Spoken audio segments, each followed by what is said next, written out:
코로나19로 굉장히 많이 어렵잖아요.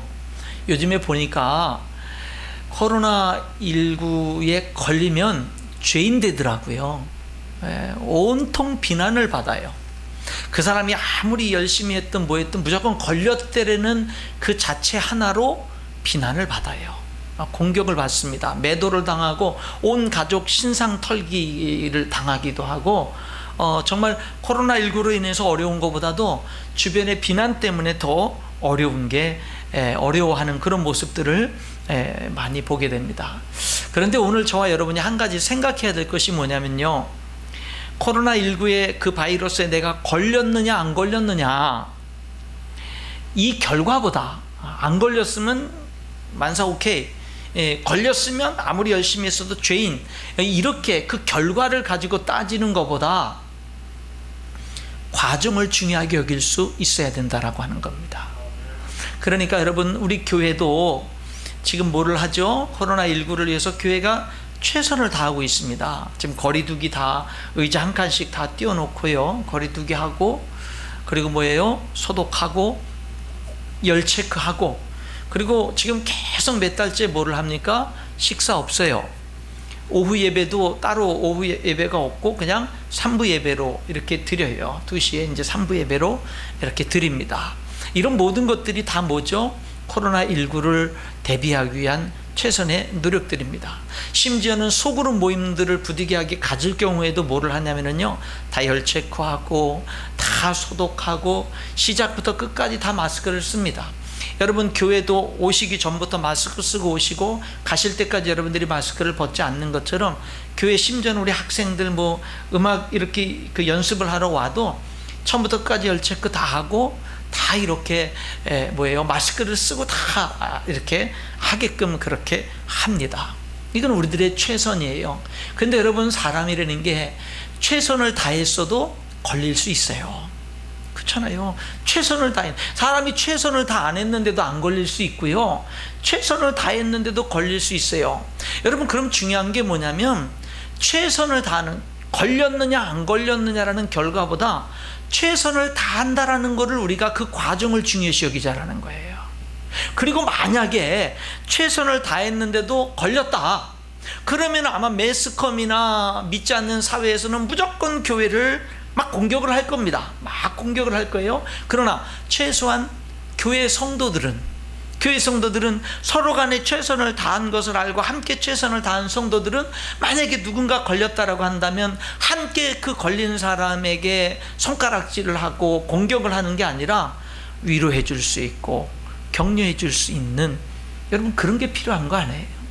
과정을 열심히 하고, 과정을 우리들이 나와 너를 위해서, 우리 공동체를 위해서 최선을 다해서 우리들이 노력을 하고, 그리고 결과가 어떻게 됐든지 간에 그 결과는 우리들이 기꺼이 받아들일 줄 알고 서로 격려할 줄 아는 이런 태도가 우리들에게 필요하지 않겠느냐라고 하는 겁니다.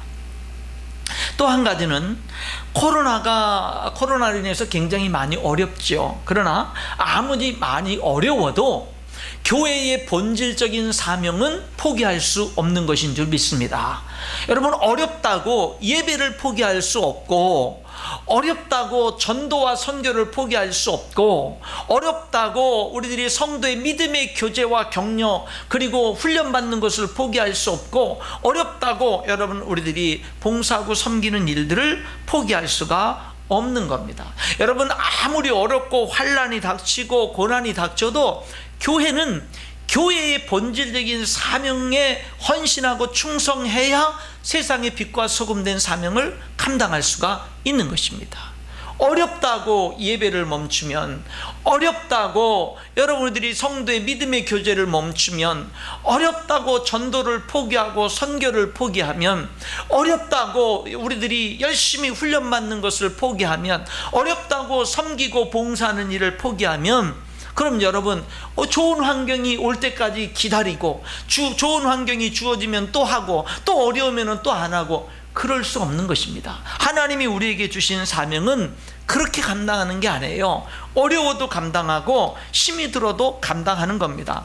우리 대학원 대학교 우리 총장님이 그 칼럼을 이렇게 영상으로 찍으셨는데 거기에 이런 내용이 있어요. 1878년도 아프리카 우간다로 떠나기 전에 알렉산더 맥케이라는 이 선교사가 이런 말을 남기고 떠납니다. 6개월 이내에 당신들은 아마 우리들 중 누군가가 죽었다는 소식을 들을 것입니다. 그 소식을 들었을 때 낙담하지 말고 다른 누군가가 그 빈자리를 즉시 채울 수 있도록 보내주십시오 라고 이렇게 얘기했습니다. 여러분, 실제 이 맥케이 선교사 일행은 8명이 출발을 했는데 우간다에 도착해서 3개월 만에 3명이 죽었습니다. 그리고 2년 만에 맥케이 선교사 한 분을 빼놓고는 7명이 다 죽었습니다. 이 맥케이 선교사는 12년 동안 우간다에서 복음을 전하며 복음 분투하다가 열병으로 그도 죽게 됩니다. 그 기간 동안에 뭐예요? 많은 놀라운 선교의 사역들을 이루게 된 것을 봅니다. 이분이 떠나면서 뭐라고 그랬다고요? 우리들이 6개월 이내에 아마 당신들은 우리들 중에 누군가가 죽었을 것이라는 소식을 들을 거다. 그 각오를 하고 복음 전하러 가는 거죠. 그리고 그 소식을 여러분들이 들었을 때 낙담하지 말고 다른 누군가가 반드시 그 빈자리를 채울 수 있도록 해달라 이루고 그들이 떠나서 복음의 사역을 감당한 것을 보게 됩니다. 여러분, 오늘 우리들이 이 데살로니가전서 2장 1절로 9절을 읽었는데 여기 사도 바울은 어떻게 복음을 전했나 볼까요? 여기 여러분 사도 바울을 보게 되면 2장 2절에 그래요. 고난과 능력을 당했지만 우리 하나님을 힘입어 많은 싸움 중에 하나님의 복음을 너에게 전했다 이렇게 말해요. 사도 바울은 고난과 능력을 받는데도 포기하지 않고 복음을 전했어요. 3장 7절에 보면은 이렇게 말합니다. 3장 7절에 이러므로 형제들아 우리가 모든 궁핍과 환난 가운데서 너희 믿음으로 말미암아 너희 위로를 받았노라. 여러분, 여기 보니까 모든 궁핍과 환난 가운데서도 복음을 전하는 거예요. 여러분, 가난해요. 찢어지게 가난해요. 먹을 것이 없을 정도로 가난해요. 그래도 복음 전하는 거는 포기하지 않은 거예요. 여러분, 2장 6절에 보면은요, 사람들이 알아주지 않아도 복음을 전하는 거예요. 사람들이 알아주지 않아도.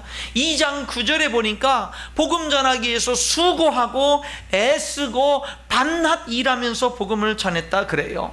여러분, 놀라운 말이 2장 8절에 있습니다. 2장 8절에 뭐라고 얘기하냐면 우리가 이같이 너희를 사모하여 하나님의 복음뿐 아니라 우리 목숨까지도 너희에게 주기를 기뻐함은 너희가 우리의 사랑하는 자 됨이라. 여러분, 여기 사도 바울이 뭐라 그러죠?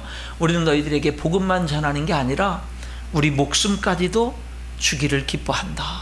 이렇게까지 이야기를 하는 거예요. 여러분, 복음이 뭐길래 그럴까요? 복음이 뭐길래 여기 맥케이 선교사 일행은 6개월 내에 죽을 걸 알면서도 복음을 전하러 가나요?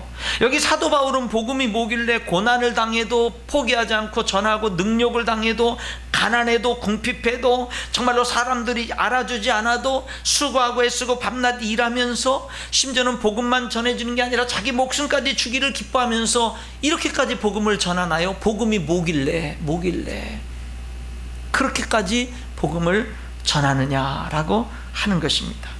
여러분, 5장 데살로니가전서 5장 12절 13절에 보면 이렇게 말해요. 형제들아 우리가 너희에게 구하노니 너희 가운데서 수고하고 주 안에서 너희를 다스리며 권하는 자들을 너희가 알고 그들의 역사로 말미암아 사랑 안에서 가장 귀히 여기며 너희끼리 화목하라. 여기 보니까는요, 뭐라 그래요?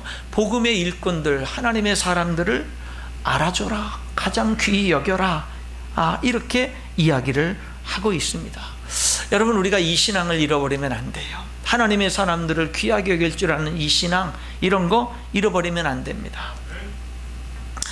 여러분, 지금 코로나로 인해서 많이 어렵잖아요. 특별히 여러분, 선교사님들이 어렵습니다. 선교사님들이 굉장히 많이 어려워요. 우리 성도 침례교회에서 파송한 선교사님들 가운데에도 제가 개인적으로 알고 있는 그런 내용들만 봐도 어려운 분들이 많아요. 무슨 일 때문에 한국에 선교사님 한 분이 나왔는데 현재는 사모님이 계셔요. 선교사님이 무슨 일 때문에 잠깐 보고 가려고 나왔는데 코로나 때문에 국경이 폐쇄가 된 거예요. 지금 몇 달째 사모님은 선교지 혼자 있고 선교사님은 여기 혼자 있고, 어떤 선교사님은 뭐예요? 선교지 선교사님이 혼자 있고 사모님은 한국에 혼자 계시고, 어떤 선교사님은 나와 있는데 다시 들어가려고 하는데, 그래서 비자가 만료돼서 신청을 하는데 이제 중국 정부에서는 뭐냐면요, 이제 선교사님인 걸 알고는 이제 완전히 입국 금지를 해버리고, 이렇게 아예 비자 안 내주고 입국 금지해서 수십 년 동안 그 일을 위해서 정말로 자기 자신을 다 불태웠는데 이제는 중국에서 들어오지 못하게 하고, 이런 많은 어려움들 속에 지금 굉장히 많은 선교사님들이 있습니다. 선교지 안에서 공적인 예배를 금지하고, 이동을 금지하고, 입국 출국을 금지하고, 어떤 선교사님은 몸이 아파도 돌봄을 받지 못하고 생명의 위험도 느끼고, 정말로 많은 일들이 지금 있는 그런 가운데 있습니다. 여러분, 이 코로나19로 인해서 교회들마다 재정적으로 많이 어려워진 게 사실입니다. 많은 성도들이 예배를, 지금 공적인 예배를 나오지 못하고 있고, 우리 교회도 6월달 한 달 공적인 예배를 열심히 참석하자고 하지만 여전히 아직까지 나오지 못하고 있는 분들도 계십니다. 그리고 또 뭐예요? 그럴 뿐만 아니라 모이질 못하니까 뭐 구역들, 그 다음에 기관들 선교헌금도 못해요. 그런데 여러분, 만약에 선교헌금을 못하면 선교지에 선교헌금을 못 보내는 거죠. 그러니까 지금 저희 교회도 보니까 뭐 구역이나 기관이나 이런 부분들에서 모이질 못하니까 같이 선교지를 위해서 합심 기도하고 선교헌금들을 하고, 그렇게 해서 교회에다 헌금을 하면 교회에서 보내고 했는데, 그런 일들이 거의 많이 못하니까, 여전히 물론 그렇게 열심히 모이지 못해도 같이 이렇게 하는 그런 기관이나 구역들도 있지만 못하는 들도 있거든요. 그러니까 교회적으로 또 어떤 헌금적인 부분에 있어서 많이 어렵고, 그런 가운데에서 또 선교헌금도 많이 부족하고, 이런 가운데 있어요. 그러면은 교회는 고민을 하죠. 선교사님들 이 선교헌금을 어떻게 보내야 되나 안 보내야 되나, 이런 고민을 하죠. 그런데 우리도 어려운 게 사실이에요. 우리도 어렵습니다. 여러분, 교회의 재정을 위해서 기도를 많이 해요. 주중에 새벽에도 기도하고 금요일 날에도 기도하고 기도를 해요. 왜냐하면 많이 부족하니까 기도를 하거든요. 근데 기도하다 보면 꼭 끝에 가서는 여러분 무슨 기도가 나오는 줄 아세요? 제 개인적인 경험으로 무슨 기도가 나오냐면, 마지막에 가서는요 감사 기도가 나와요. 참 신기하죠. 많이 어려워서 하나님 앞에 기도하는데, 지금 선교사님들을 위해서 기관이나 구역에서 못해도 교회는 없는 거예요. 교회는 어떤 한 선교지라도, 우리가 지금 60곳이 넘는 선교지들을 매달 물질로 후원하고 있습니다. 그런 선교지들을 후원을 하고 있는데, 그런데 뭐냐면요, 교회가 재정이 없어도 그런 곳에는 안 보낼 수가 없는 거예요. 왜 안 보낼 수가 없냐면, 우리가 어려운 것보다 그분들은 더 어려우니까. 그러니까 안 보낼 수가 없는 거죠. 그러니까 뭘 하는 거예요? 다 보내는 거예요. 만약에 그 기관이나 구역들이 못하면 교회가 비록 많이 부족해도 교회에서 다 보태가지고 다 뭘 하는 거예요? 다 이렇게 보내는 겁니다. 왜요? 그들은 더 어려우니까 미룰 수 없고 계속해서 보내는 그런 일들을 하거든요. 그러면서 하나님 앞에 기도를 하게 되죠. 기도하다 보면 왜 감사 기도가 나오냐면요, 이 어려움 속에서 이 물질의 피를 놓고 간절히 기도하다 보니까 사람이 깨어있게 되는 거예요. 겸손하게 되는 거예요. 더 하나님을 바라보게 되는 거예요. 더 하나님을 의지하게 되는 거예요. 그러니까 감사한 거예요. 더 깨어있게 됨으로 인해서 하나님 앞에 감사하게 되는 그런 모습을 여러분 보게 되는 것입니다. 여러분, 하나님이 우리에게 주신 전도와 선교의 사명은 중요한 거예요. 그건 중요한 겁니다. 여러분, 해도 되고 하다가 말아도 되는 그런 게 아니에요. 어렵다고 중단해야 되는 그런 것들이 아니에요. 여러분, 예수님이 요한복음 20장 21절에 이렇게 말했어요. 예수께서도 이르시되 너희에게 평강이 있을지어다. 아버지께서 나를 보내신 것 같이 나도 너희를 보내노라 그랬어요. 여러분, 예수님은요 하나님께 이 지구의 모든 사람들을 구원하는 사명을 가지고, 하나님께 그 사명을 위임받고 예수님 이 땅에 오셔서 십자가에 죽으시고 부활하심으로 사명을 완성하시고 하늘로 승천하셨습니다. 그리고 그 예수님은 승천하시기 전에 제자들에게, 오늘 저와 여러분들에게 아버지께서, 하나님이 예수님을 이 땅에 보내신 것 같이 예수님도 우리를, 저와 여러분을 보내노라, 이렇게 정말 하나님께 위임받은 것을 완성하시고는 그것을 저와 여러분에게 다시금 위임하셨다, 지상명령으로 우리에게 주셨다라고 하는 것입니다. 그래서 여러분, 복음 전하는 사명은 교회의 사명이고, 어떤 어려움 속에서도 우리가 포기할 수 없는 사명이다 라고 하는 겁니다.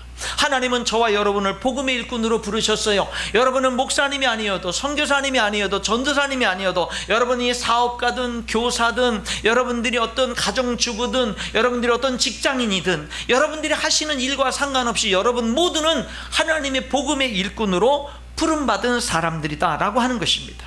여러분, 하나님은 모든 사람이 구원을 받으며 진리를 아는 데 이르기를 원하시느니라. 모든 사람이 구원받고 진리를 아는 데 이르는 것은 하나님의 소원입니다. 그렇기 때문에 하나님은 모든 민족을 제자 삼으라고, 만민에게 복음을 전파하라고 우리에게 명령하신 것입니다. 여러분, 그래서요, 복음을 전하는 것은 하나님의 소원이기 때문에, 하나님의 뜻이기 때문에 그것은 하나님을 기쁘게 하는 거예요. 복음 전하는 것은 하나님께 영광을 돌리는 것이고, 하나님의 명령에 순종하는 것이고, 하나님을 기쁘게 하는 거예요. 또한 여러분, 복음을 전하는 것은 다른 사람들을 축복할 수 있는 최고예요. 복음을 전하는 것은 다른 사람을 진정으로, 우리 이웃을 축복할 수 있는 가장 위대한 축복이 복음을 전하는 겁니다. 왜요? 영생의 축복이 주어지기 때문에. 왜요? 하나님의 유업을 물려받는 사람이 되기 때문에 그런 겁니다. 우리 교회 어떤 성도님, 어떤 자매님은요, 남편에게 감사한데 왜 감사하냐면요, 여러분, 그 남편 때문에 본인이 믿는 남편과 결혼하면서 본인이 예수 믿게 된 거예요. 예수 믿고 나서 보니까 세상에 예수님 믿는 것처럼 복된 게 없어요. 세상에 어떤 것도 예수님 믿는 것보다 더 큰 축복이 없어요. 그러니까 여러분, 제자 훈련하면서 뭐라고 고백하는 줄 아세요?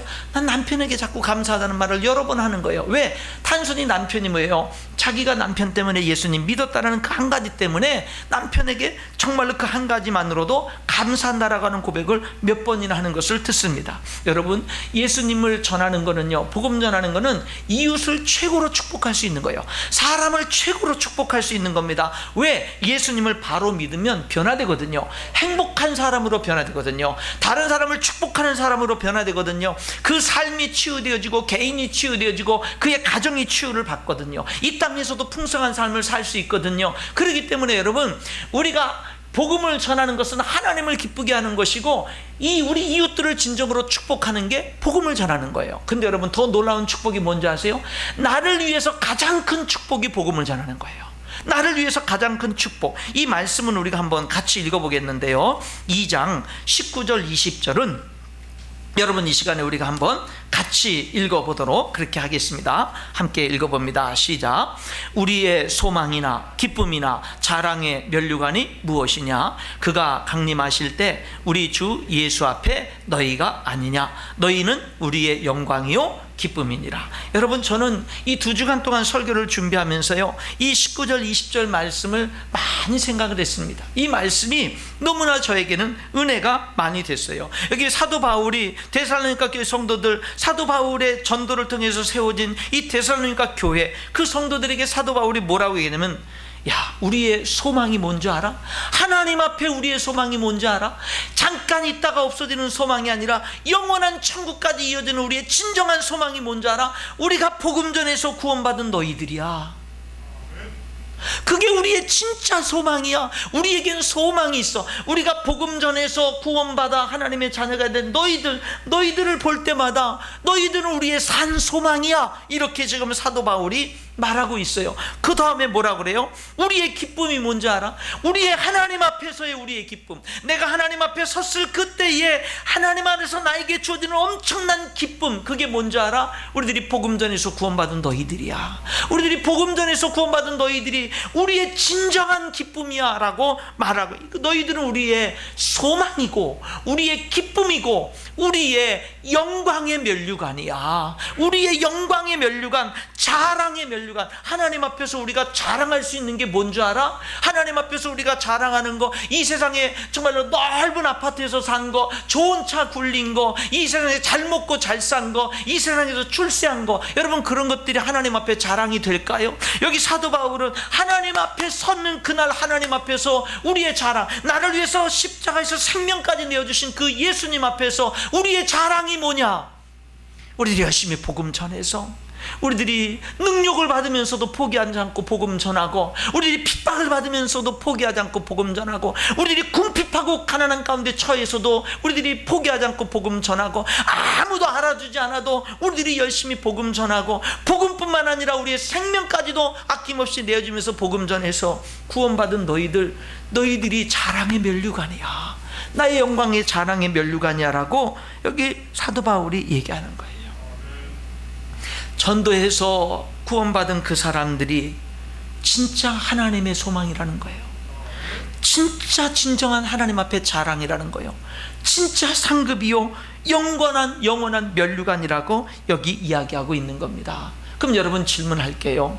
여러분에겐 이 소망이 있나요? 여러분에게는요 이 자랑이 있나요? 여러분에게는요 이 영광의 면류관이 있나요? 여러분, 우리들이 주님 앞에 설 날이 얼마나 많이 남았어요? 얼마나 많이 남았습니까? 여러분, 주님 앞에 반드시 서게 될 텐데, 이 세상이 우리들의 영원히 살 본향이 아닌데, 우리들의 본향은 분명히 저 천국 하나님의 나라가 있는데, 여러분, 이 소망, 이 자랑, 이 기쁨, 이 기쁨의 면류관, 영광의 면류관이 우리에게 있어야 되지 않겠습니까? 결단하셔야 됩니다.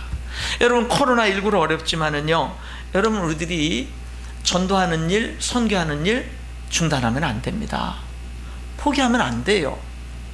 어렵고 힘들지만 여러분, 하나님의 일을 여기 오늘 성경에 기록된 이 데살로니가서 2장의 말씀을 보세요.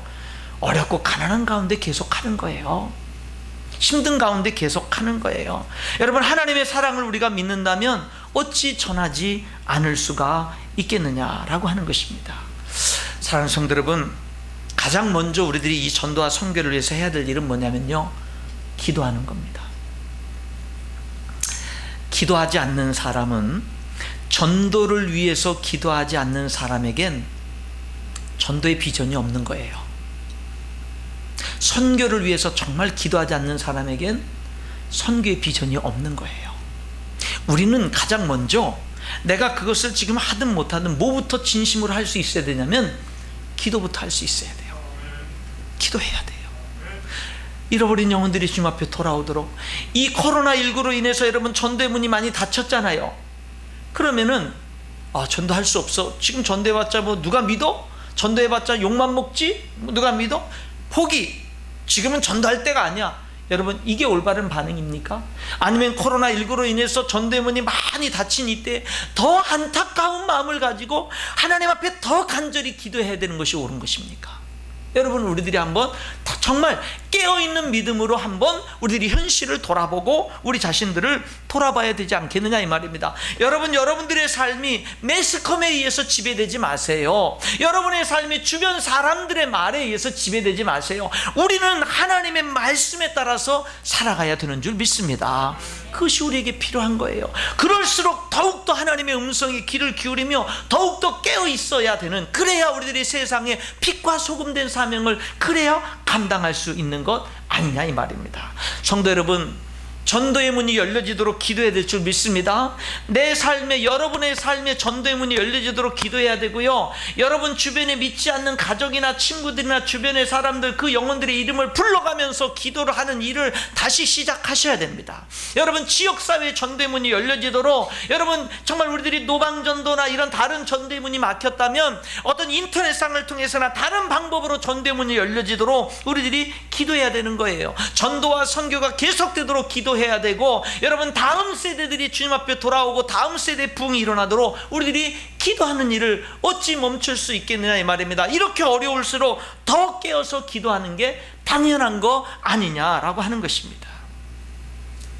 여러분, 오늘 여기 본문에도 보면 바울 일행이 그냥 전도만, 목숨 걸고 전도만 한 게 아니라 기도를 합니다. 1장 5절에 성령의 능력이 나타나도록 기도하고, 2장 13절에 말씀이 믿는 자 가운데 역사하도록 기도하고, 여러분 그리고 5장 25절에는 형제들아 우리를 위하여 기도하라 이렇게 부탁을 하고 있는 그런 모습을 보게 되는 겁니다. 기도해야 되는 거예요. 우리들은 기도해야 됩니다. 여러분, 그리고요 또 하나, 우리들은 이 전도와 선교하는 일에 다시 한번 결심하면서 우리들이 함께 동참하는 게 중요하고요. 오늘 주보 광고에도 나갔는데 돌아오는 주일날에는 일주일 뒤에는 7월 첫째 주에 우리 서울에서 넘치는 교회 이제 우리 교회에서 네 번째로 교회를 개척하게 됩니다. 정말 하나님이 우리에게 주시는 은혜인 것 같고 축복이에요. 지난주에도 우리 넘치는 교회 권석진 목사님 오셔서 말씀을 전해주시고 우리들이 하는 일이 얼마나 귀한지를 우리들이 지난 주간에 느낄 수 있었잖아요. 근데 안타까운 거는 코로나 때문에 이번 창립 예배에는 온 성도들, 원하는 모든 성도들이 다 같이 갈 수가 없어요. 전에는 우리 가서 예배당이 꽉꽉 차고도 넘치고 하면서 같이 했는데 이번엔 그럴 수 없어서 우리 교회에서도 한 10명, 11명 이 정도만 이렇게 선별해서 일꾼들만 이렇게 다녀오도록 그렇게 하기로 했어요. 그리고 거기도 순서를 맡으신 목사님들 외에는 이렇게 오지 말아달라고 이렇게 당부를 했고, 그래서 우리 교회 한 10여 분하고 넘치는 교회 지금 전도된 분들하고 순서를 담당하신 분들만 하고, 그 대신 다음 주 4시 반에 이제 실시간으로 여러분들에게 이렇게 영상을 이렇게 여러분들이 스마트폰이나 인터넷이나 이런 걸 통해서 그 예배 신앙을 여러분들이 함께 동참할 수 있도록 그렇게 하는데, 그러나 우리들이 참석은 못해도 우리 성도들이 그것이 단돈 1,000원이 됐든 10,000원이 됐든 100,000원이 됐든 100,000원이 됐든 얼마가 됐든 우리들이 다음 주까지, 다음 주 주일날까지 우리들이 함께 헌금을 하고, 그래서 그것을 가지고 같이 이렇게 교회 이름으로 같이 전달을 하기를 원합니다. 이 일에 여러분들이 같이 꼭 기도해 주시고, 여러분 금액이 많든 적든 우리들이 함께 할 수 있는 범위 안에서 같이 교회가 세워지는 일에 동참했으면 좋겠다라고 하는 것입니다. 말씀의 결론을 맺겠습니다. 제가 이번 설교를 준비하면서 또 한 가지 계속 묵상했던 말씀, 은혜가 됐던 말씀이 누가복음 15장 7절이에요. 예수께서 비유를 말씀하신 건데, 어떤 사람에게 양이 100마리가 있는데 한 마리를 잃어버린 거예요. 그랬더니 그 한 마리를 찾을 때까지 찾아다니는 겁니다. 그리고 드디어 맹수들에게 잡혀 먹기 전에, 정말로 그 양이 어디 낭떠러지에 떨어져서 죽기 전에 그 양을 찾았어요. 그랬을 때 이 주인이 너무 기뻐서 잔치를 벌이는데, 그 이야기를 예수님이 하신 다음에 이렇게 결론적으로 말씀하셨어요. 내가 너희에게 이르노니 이와 같이 죄인 한 사람이 회개하면 하늘에서는 회개할 것 없는 의인 99으로 말미암아 기뻐하는 것보다 더하리라 그랬어요. 여러분, 하나님은요, 예수 믿고 구원받은 저와 여러분, 하나님의 백성인 저와 여러분 때문에 하나님은 정말 기뻐하십니다. 세상에 구원받은 하나님의 백성들 때문에 기뻐하는 것보다 더한 기쁨이 어디 있겠어요? 그 최고의 기쁨을 비유를 들어가지고, 그런데 저와 여러분 구원받은 우리 99명 때문에 기뻐하는 것보다 더 큰 기쁨이 한 가지 있다는 거예요. 더 큰 기쁨, 그거 뭐냐면 아직 구원받지 않은 사람이 구원받는 거, 하나님께 돌아오는 거. 여러분, 그러니 전도하는 게 하나님께 얼마나 큰 기쁨이에요. 전도하는 게, 전도를 위해서 우리가 정말 여러 가지 모양으로 수고하는 게 하나님께 얼마나 큰 기쁨이냐라고 하는 것을 오늘 우리가 다시 한 번 더 깨달아야 됩니다. 코로나19로 인해서 많이 어렵죠. 그러나 여러분, 아무리 어려워도 예배와 믿음의 교제와 전도와 훈련과 봉사와 섬김의 이 교회의 본질적인 교회의 이 사명은 여러분 우리들이 포기할 수 없는 것인 줄 믿습니다. 더 깨어서 감당을 해야 되는 것입니다. 어려울수록 더 기도가 필요한 것입니다. 사랑하는 성도 여러분, 이 교회의 존재 목적이 여러분의 삶이 되시고, 특별히 우리들이 전도와 선교를 위해서 계속해서 힘써 기도하면서 달려나가는 우리 모두가 될 수 있기를 주님의 이름으로 축원합니다. 기도하겠습니다.